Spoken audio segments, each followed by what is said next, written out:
Hello students, कैसे हैं आप सब। आई होप आप सब अच्छे होंगे। आईसीटी वर्चुअल क्लासरूम में आप सबका स्वागत है। मैं विकास। बच्चों, क्लास 7th का मैथ्स हम कर रहे हैं। चैप्टर है आपका एल्जेब्रिक एक्सप्रेशन, जिसको हम आज रिवाइज करेंगे। तो चलिए चलते हैं स्मार्ट बोर्ड पे और कुछ क्वेश्चंस करने वाले हैं आज हम इससे रिलेटेड। तो ठीक है बच्चों, यहाँ पे कुछ स्टेटमेंट्स आपको दी गई हैं और आपको बताना है कि ये स्टेटमेंट ट्रू है या फॉल्स है। ठीक है, तो यहां से शुरू करते हैं हम 46 से। स्टेटमेंट नंबर 46 लिख लीजिए। क्या बोला गया है? Subtracting a term from a given expression is the same as adding its additive inverse to the given information. क्या ये सच है या झूठ है? क्वेश्चन समझिए। ये बोला गया है कि कोई टर्म है, ठीक है, उसमें से सेम डिजिट अगर हम क्या करते हैं, सब्ट्रैक्ट करते हैं।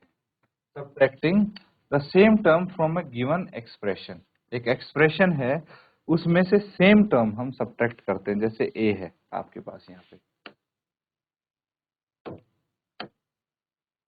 जैसे ए है, अगर इसमें से हम ए घटा देते हैं तो क्या आएगा? 0 आ जाएगा। तो ये बोल रहे हैं कि अगर मैं सेम टर्म सब्ट्रैक्ट करता हूं किसी गिवन एक्सप्रेशन से तो वो एक ही बात है अगर मैं उस टर्म में ऐड करता हूं उसका एडिटिव इनवर्स। तो मान लीजिए ए है, इसका एडिटिव इनवर्स क्या हो जाएगा? माइनस ए हो जाएगा। तो इस केस में भी आपका आंसर 0 ही आएगा। तो ये बिल्कुल सही बात है। तो इसको हम क्या बोल सकते हैं? This is true. ठीक है, अगला क्वेश्चन देखिए।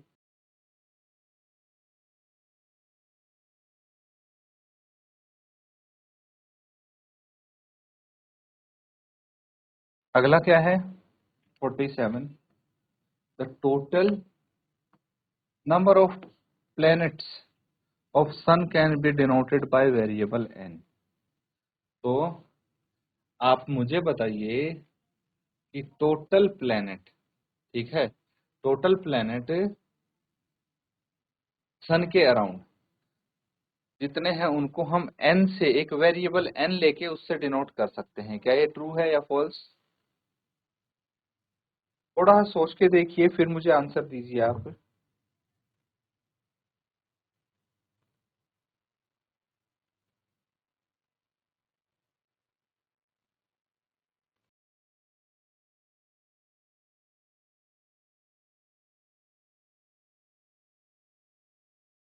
तो क्या हम इससे डिनोट कर सकते हैं इसको n से, वेरिएबल n से? तो सोचने वाली बात ये है कि मुझे बताइए total number of planets around the sun कितने होते हैं। जिस भी बच्चे को इसका आंसर पता हो जल्दी से मुझे आंसर बताइए। Total planets in our solar system कितने होंगे? तो देखिए, फिलहाल तो 8 प्लैनेट्स होते हैं, है ना, क्योंकि जो 9 है आपका प्लूटो, उसको अब प्लैनेट नहीं बोलते, है ना। पहले 9 बोलते थे, लेकिन अब इसको हम 8 बोलेंगे इस संख्या। तो ये क्या है? ये नंबर फिक्स्ड है ना। फिक्स्ड नंबर ऑफ प्लैनेट्स कितने हैं? 8 है। 8 क्या हो गया? कांस्टेंट हो गया। कांस्टेंट हो गया ना। तो जो कांस्टेंट है तो हमें वेरिएबल क्यों मानना पड़ रहा है? इसकी तो जरूरत ही नहीं है। तो सन हैज फाइनाइट, यहाँ पे फाइनाइट प्लैनेट्स अराउंड इट, ठीक है, जो कि 8 हैं। तो इसीलिए ये स्टेटमेंट आपकी फॉल्स हो जाएगी, क्योंकि वेरिएबल नहीं मानेंगे यहाँ पे जब कांस्टेंट नंबर ऑफ प्लैनेट हैं। तो समझ में आया? इसी तरह से अगला देखिए। In like terms the numerical coefficient should also be the same. क्या ये स्टेटमेंट ट्रू है कि अगर दो लाइक टर्म्स हैं तो उसमें न्यूमेरिकल कांस्टेंट भी सेम होना चाहिए? नहीं, ये जरूरी नहीं है। न्यूमेरिकल कोफिशिएंट अलग हो सकता है। जैसे यहाँ पे दिया है -3x² एंड, ठीक है, एंड 4x²। यहाँ पे न्यूमेरिकल कोफिशिएंट कितना है? -3 एंड 4 अलग अलग हैं, फिर भी ये दोनों क्या हैं? लाइक टर्म्स हैं। फिर भी ये दोनों लाइक टर्म्स हैं। इसीलिए जो यहाँ पे बोला जा रहा है वो सही नहीं है ना, तो फॉल्स हो जाएगा। नोट कर लेंगे इन दोनों को।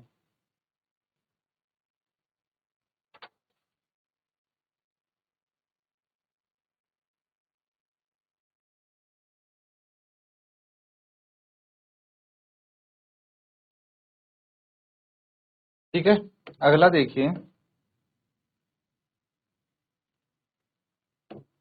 इसमें बोला है if we add a monomial and binomial then answer can never be a monomial. ये क्वेश्चन है कि अगर मैं एक मोनोमियल को और एक बाइनोमियल को ऐड करता हूं तो आंसर कभी भी मोनोमियल नहीं हो सकता। चलिए एक एग्जांपल लीजिए, एक मोनोमियल का एक बाइनोमियल का, और इसको सॉल्व करके देखिए क्या आपका क्या आंसर आता है, मोनोमियल आता है, बाइनोमियल आता है। फिर हम यहाँ पे करके देखेंगे इसको।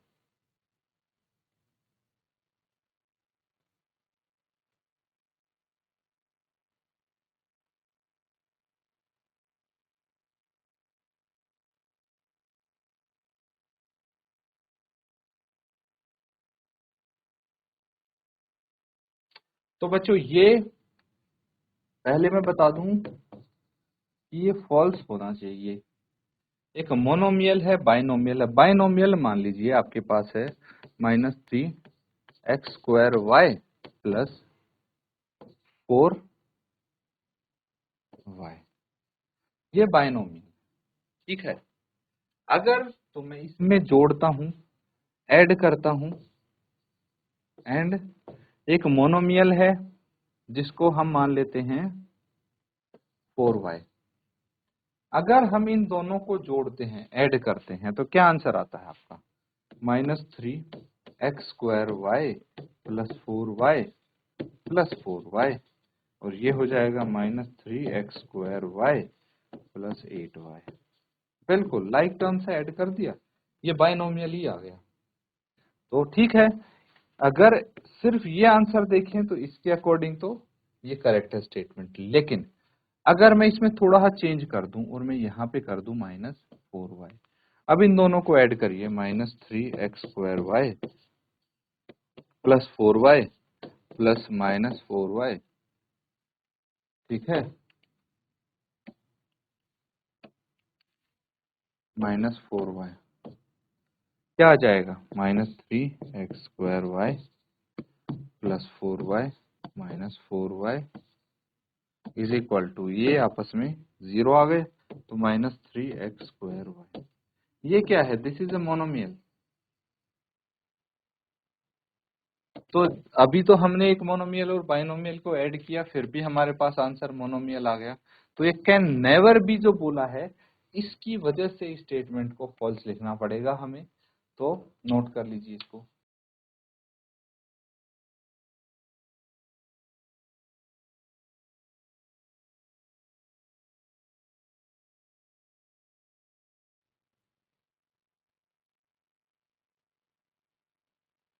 ठीक है, अगला क्वेश्चन देखिए अब। If we subtract a monomial from binomial answer is at least a binomial. तो अगर हम एक बाइनोमियल से मोनोमियल घटाते हैं तो आंसर कम से कम एक बाइनोमियल होगा। क्या ये ट्रू है? तो ये ट्रू नहीं है, क्योंकि अगर हम एक बाइनोमियल से मोनोमियल को घटाते हैं तो आंसर आपका मोनोमियल भी आ सकता है।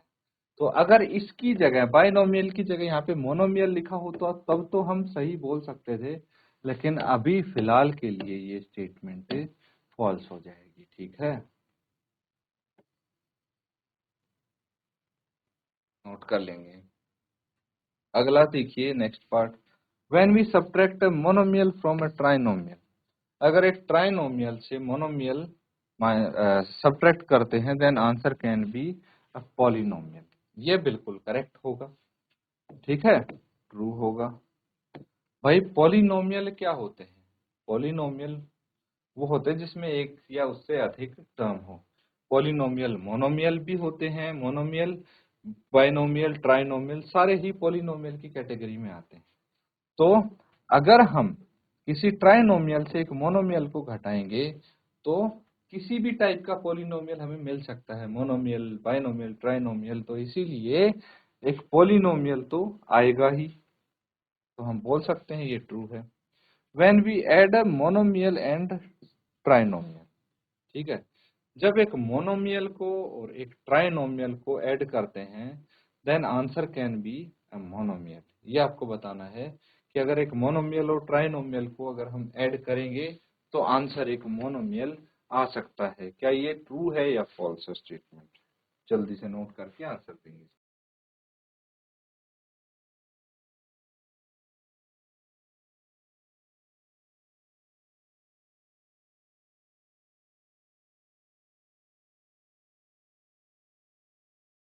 तो बच्चों क्या आंसर आया आपका? ये ट्रू है या फॉल्स है?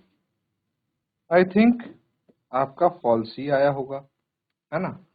जब हम एक मोनोमियल और ट्राइनोमियल को ऐड करते हैं तो इस केस में हमारे पास एक में तो 3 टर्म्स होती हैं, है ना, जैसे 3x plus 4y plus 5z, ठीक है, और एक में सिर्फ एक टर्म होती है एंड 4y, मान लीजिए ये टर्म। तो अगर मैं इन दोनों को जोड़ता हूं तो क्या आएगा? एक ट्राइनोमियल आएगा हमें, है। चलो मैं चाहता हूं कि ट्राइनोमियल से कम टर्म आ जाए, तो मैं ज्यादा से ज्यादा इसको नेगेटिव कर सकता हूं, है ना। अगर इनको जोड़ेंगे तो ये वाली टर्म हट जाएगी, फिर भी 2 टर्म तो रहेंगी ही। तो आंसर कैन बी ट्राइनोमियल और बाइनोमियल, मोनोमियल तो नहीं होगा, है ना। तो इसीलिए ये फॉल्स हो जाएगी स्टेटमेंट। समझ में आया? अब देखिए हम अगला क्वेश्चन करेंगे। नेक्स्ट क्वेश्चन के लिए ये है आपके सामने स्टेटमेंट्स, ठीक है, इनको नोट कर लीजिए।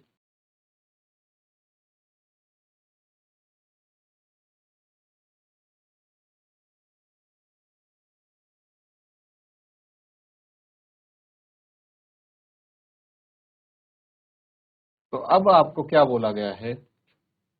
Right the following statement in the form of algebraic expression and right whether it is monomial, binomial और ट्राइनोमियल। तो सबसे पहला काम क्या करेंगे? तो आपको 53 क्वेश्चन में स्टेटमेंट्स दी हैं A B C D J के तक, इनको आपको एल्जेब्रिक एक्सप्रेशन में लिखना है और फिर आपको बताना है ये क्या है, मोनोमियल, बाइनोमियल, ट्राइनोमियल। बहुत सिंपल है, नोट कर लीजिए सारे क्वेश्चंस को वन बाय वन, फिर हम सॉल्व करेंगे।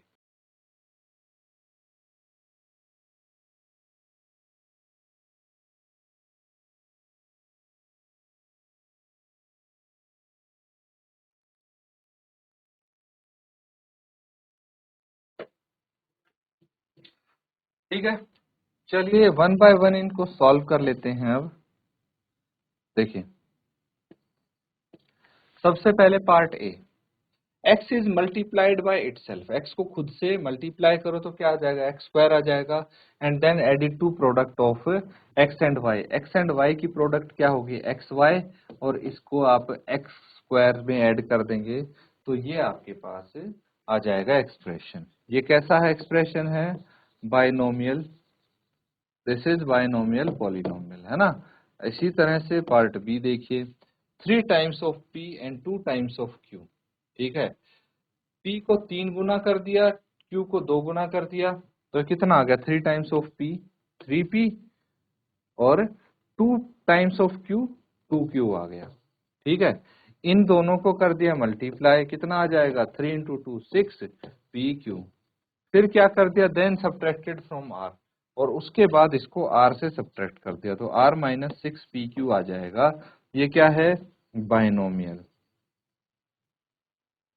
ठीक है। अगला देखें पार्ट सी, इसमें बोला गया product of p twice of q and thrice of r, ठीक है। क्या करा है हमने इसमें? समझिए,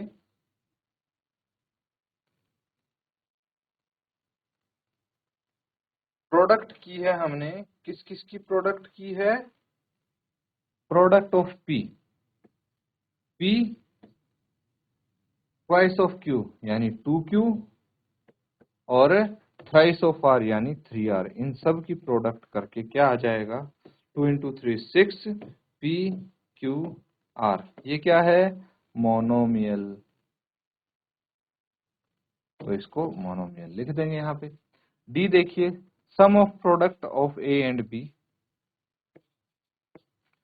सम of the product of A and B, B and C, C and A. तो क्या हो जाएगा इन सब की प्रोडक्ट सम, प्रोडक्ट का सम ए एंड बी यानी A B plus B C plus C A, ये हो जाएगा आपका ट्राइनोमियल। ठीक है, ये ट्राइनोमियल हो जाएगा। उसके बाद पार्ट ई देखिए, ई में क्या perimeter of an equilateral triangle of side x, side x का इक्विलेटरल ट्रायंगल है, इसका पेरीमीटर हो जाएगा, साइड को 3 बार ऐड कर देंगे यानी 3x, ये क्या हो गया मोनोमियल। ठीक है, पार्ट एफ देखिए, perimeter of rectangle with length p and breadth q। Perimeter of rectangle क्या होता है 2 इंटू लेंथ प्लस ब्रेड्थ, ये होता है, तो इसको लिख सकते हैं 2p प्लस 2q। क्या है ये बाइनोमियल। ठीक है, जी देखिए अब area of triangle with base m and height n। तो एरिया क्या होता है, area of triangle 1/2 base into height. ठीक है, तो 1/2 इंटू बेस कितना बोला है आपको, बेस बोला है m एंड हाइट n, तो ये हो जाएगा mn/2, इसको हम बोलेंगे मोनोमियल। ठीक है,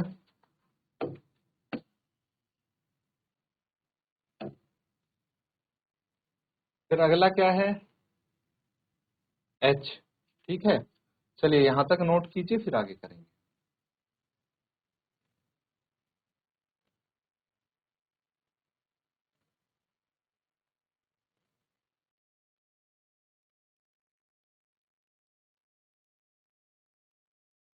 तो ठीक है, नोट कर लिया है सबने यहाँ तक।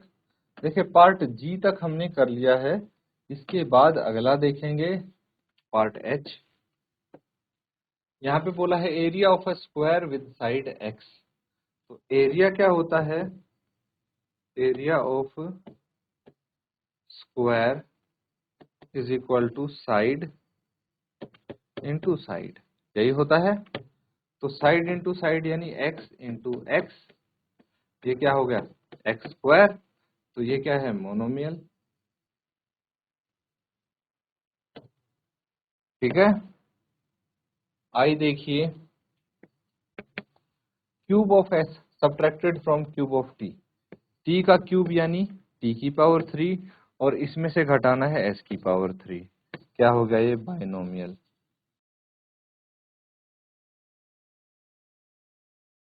ठीक है, फिर जे क्या बोला quotient of x and 15 multiplied by x, तो इसको समझिए।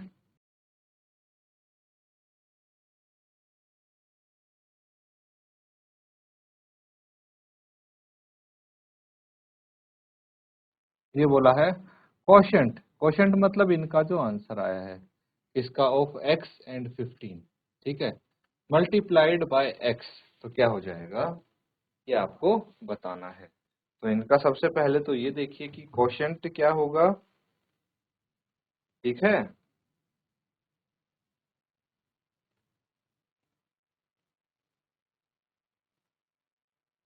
तो बेसिकली हम यहाँ पे x एंड 15 का कोशेंट इस तरह से लिख सकते हैं, कितना आ जाएगा ये, इसको लिखेंगे x/15 हाँ मल्टीप्लाइड बाय x, इसको x से मल्टीप्लाई कर लो, ये आ जाएगा x² क्या है ये, दिस इज ऑल्सो मोनोमियल। ठीक है,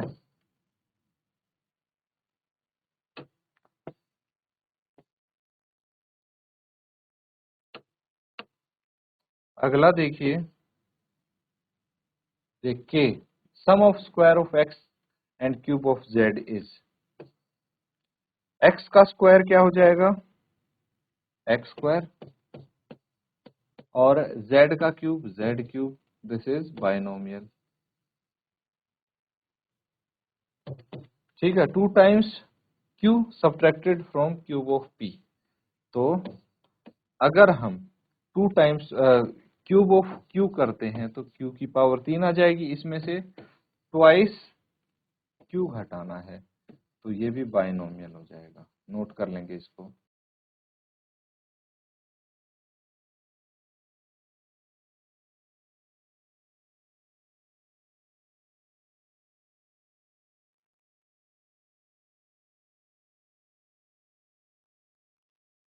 तो ठीक है, नोट कर लिया है बच्चों। चलिए अब देखिए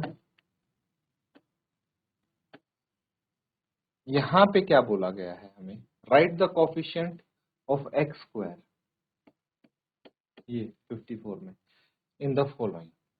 तो फर्स्ट पार्ट में देखिए, पार्ट 1 में अगर हम देखें तो यहाँ पे एक्स स्क्वायर वाली टर्म सिर्फ यही है, तो इसका कोफिशिएंट कितना आएगा, 1। ठीक है, तो एक्स स्क्वायर का कोफिशिएंट यहाँ पे सिर्फ 1 आएगा।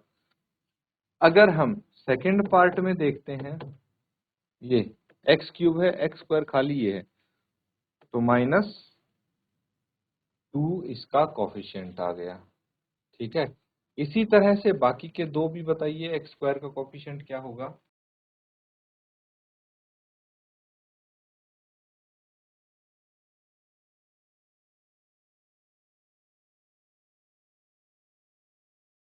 देखिए थर्ड पार्ट अगर हम देखें, यहाँ पे एक्स स्क्वायर वाली टर्म सिर्फ ये है, तो यहाँ पे सिर्फ 3 होगा। और फोर्थ पार्ट की बात करते हैं तो यहाँ पे एक्स स्क्वायर वाली टर्म सिर्फ ये है जो कि वाई क्यूब है, यहाँ पे एल्जेब्रिक कोफिशिएंट आ जाएगा। नोट कर लेंगे इसको।